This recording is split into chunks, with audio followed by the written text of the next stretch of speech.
Yo, this is Chuck. So a lot of people ask me what it is that I do to maintain myself in a city like Tokyo, where one, you're losing all kinds of hours commuting back and forth on trains all the time, two, everything's extremely expensive, including the gyms, and three, your average room is only a little bit bigger than a Rubik's Cube. Well, I'm going to show you. Now the following workout is what I do to maintain myself when I don't have access to my usual martial arts training, or if I'm really busy with shootings, or if I have to travel for business or something like that. Now the great thing about this workout is that it takes up very little space, it's also very, very short, and it's totally free. So you can basically do it pretty much anywhere. Hotel room in Shanghai. Bam! So basically the routine that I'm about to share is an Afterburn routine. You can check out the link below if you don't know what that is. And I'd also recommend checking out my buddy Chad's page. One, because I knew him back in the day before he was all ripped and everything, and I actually watched him transform himself over time. And two, because at this point he has just about every kind of fitness certification you can imagine. Anyway, let's take a look. So welcome to my glorious Tokyo apartment. For those of you who saw me on House Hunters, yes, this is the exact same apartment that I chose on the show, so you know that the show isn't BS. Anyway, the great thing about this workout is that it can be done in very little space.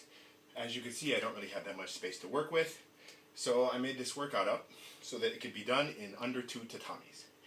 Now, if you don't know what a tatami is, this is a tatami. So, you should be able to do this whole workout in about 2 of these squares. I also made it so that there's no jumping involved, so that if you're up on a higher floor like I am, you're not really going to bother the neighbors below you. Okay?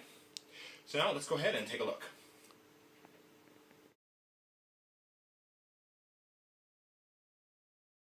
Start off with push-ups. It doesn't matter how many you do, as long as you're doing them as fast and as hard as you can. If standard push-ups are hard for you, you can also start off with knee push-ups and then slowly work your way up to them. Once you're used to the standard push-ups, you can try high hip push-ups for an additional challenge instead. Spider-Man push-ups are also a great option. Next up, Wing Chun style chain punching from a deep squat as fast as you can. The next set is squats. It doesn't matter how many you do, just go as fast as you can and keep your back as straight as possible. For the calf raises, try not to let your heels touch the ground and keep the motion as smooth and continuous as possible. For an additional challenge, try doing them on one leg at a time.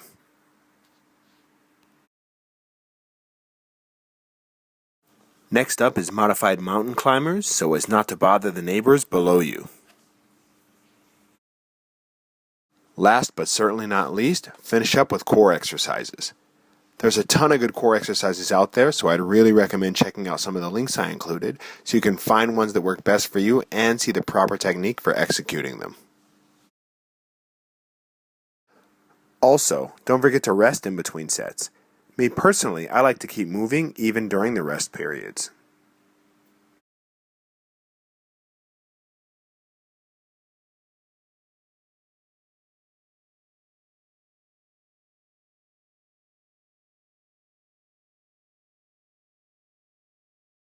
Obviously, guys, the last thing about any kind of workout should be your stretching. Generally, I prefer to stay up all the static stretches like this one until after the end.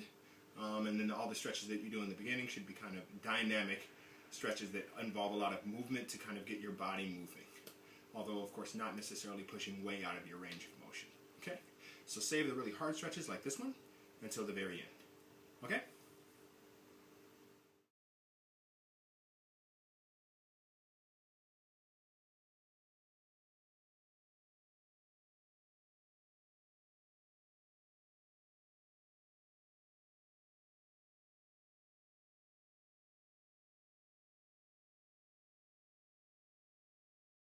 Okay, so anyways, guys, that's the whole workout. I really encourage you guys to go ahead and check out some of the links that I included in this video, simply because there might be some other exercises that might work better for you, more so than the ones that I showed. And also, it's just good to have a wider range of knowledge. You know, just like with how to defeat dudes, the more you know, the better. Okay? Beyond that, this whole workout, it takes about 10 minutes. Adding in a really nice warm-up and a shower, you're talking about 30 minutes tops. It takes up very little space and doesn't cost you anything to do. So I'd really encourage you to just give it a shot and just try it. You don't have to do everything as hard or as fast as I do. Just do it, at your own intensity. And as long as you stick with it and as long as you're pushing as hard as you can for yourself, then it should work for you. Okay? If I can give you any last little piece of advice, it's please, please, please don't wait until something goes wrong with your body before you decide to take care of it. A lot of the problems that people end up having with their bodies would be easily preventable if they just start taking care of their bodies sooner. So please don't be like that. Start your workouts early, get nice and strong, and get ripped too. And yeah, let's give it a go. Okay? Thank you very much. This is Chuck. See you next time. Yosh!